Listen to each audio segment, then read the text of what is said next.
Hello guys, so as you have seen, what are the top Python IDs available in the market, and what I'll recommend is the Anaconda because it has both Jupyter and Spider. So let's go towards Anaconda and let's see. You can go to anaconda.com and you will see this platform. So this is the most popular data science platform available. Not only for the data science, it also uses different IDs which is available, which can be used for even for software development and even the website development. That's all. So let's quickly see how we can download Anaconda. So just go to the download button and it will direct you towards this Anaconda distribution platform. Now, what are the different libraries already being available apart from the Python?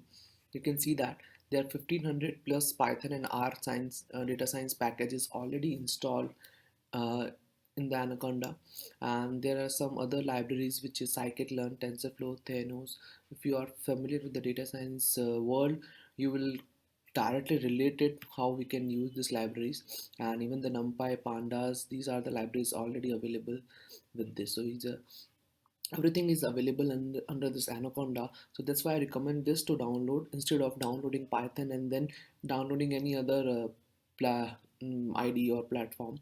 So you can directly go to the download one, and according to your OS. So for example, if you're having Windows OS, you can install Python 3.7. I recommend Python 3.7 because this is the latest version, and Python 2 is going to soon be depreciate, and they'll stop the support also. So anyhow, you have to move to Python 3. So install the Python 3.7 version, and if you're using Mac, just Windows, you can just click on that and you can download for that, and it will automatically start the download, and you can double click on it and it will start downloading.